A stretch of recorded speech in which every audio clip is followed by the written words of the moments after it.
If you are someone who has a problem with a transgender adult living their life in the way that they choose to live, if that makes you uncomfortable and if you are inclined to resist that, then I would say you are probably someone who is backwards and insecure in their own sexual identity, and you probably have a lot of your own personal issues which you project on others, and you should deal with that. On the flip side, if you think that a 12-year-old child is capable of making decisions about what sex they're going to be when they're a fully grown adult, and if you would gaslight someone who has resistance to that idea and say, oh, you're against civil rights, if you are that kind of person, you are vindictive and a sheep who just goes along with whatever mainstream opinions are on Twitter because you are too foolish to think for yourself.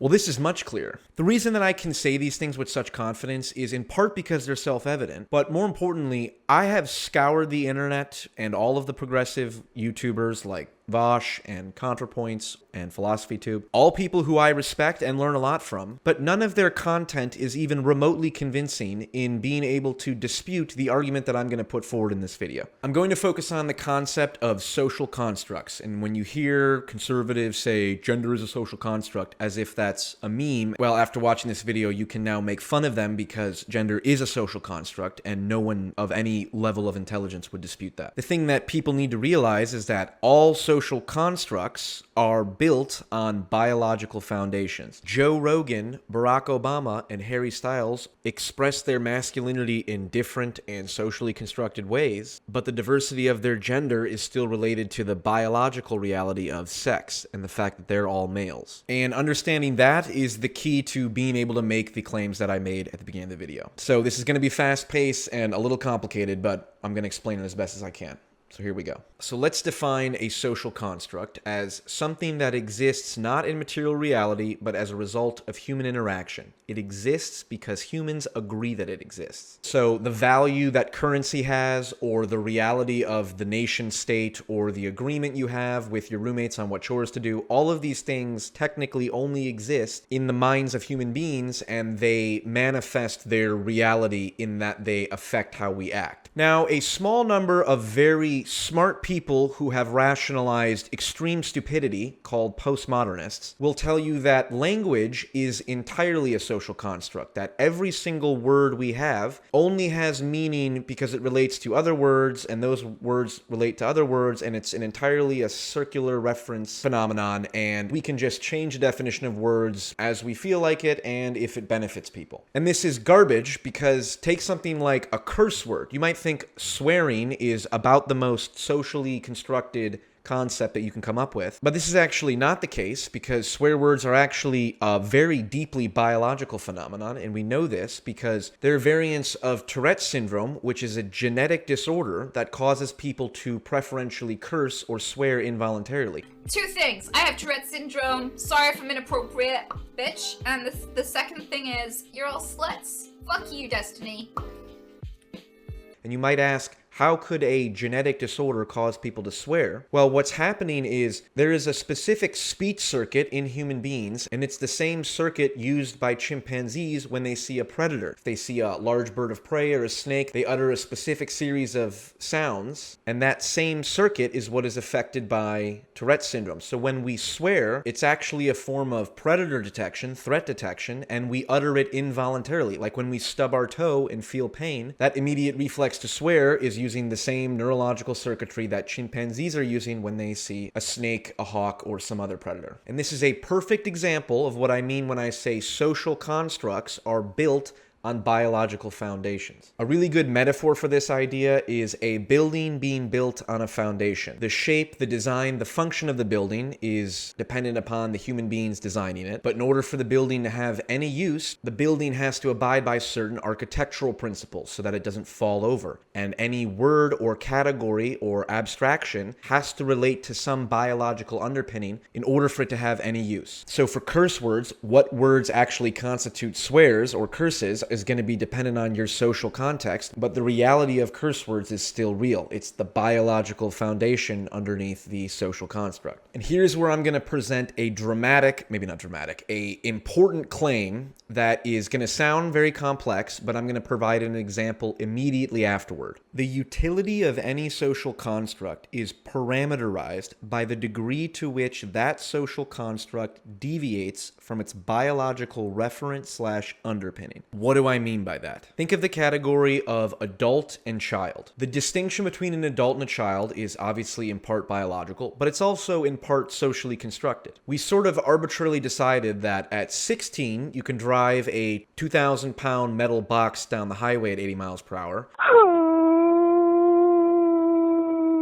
But you have to be 21 to drink alcohol in your own home, but you can be 18 to buy a gun or vote for president. And all of these things can change depending on where you live and what state you're in or what country you're in. And you could accurately point out that because these categories are socially constructed and partly arbitrarily decided, real moral harm is done as a result of the stringent arbitrariness of the categories. For example, if a 17-year-old is dating his 16-year-old girlfriend, which is a very common occurrence, and then that 17-year-old turns 18, and then he has sex with his girlfriend, it would seem like a big failure on society's part to consider him a sex offender. And in fact, in a lot of states, you have things called Romeo and Juliet laws, which are specifically designed to rectify this arbitrary distinction between adult and child that comes about as a result of the socially constructed nature of language. But clearly, we need to distinguish between an adult and child, so pointing out that the category of adult and child is somewhat arbitrarily created, and the fact that that arbitrariness has very real moral consequences for people, doesn't eliminate the need for these social categories to have reference to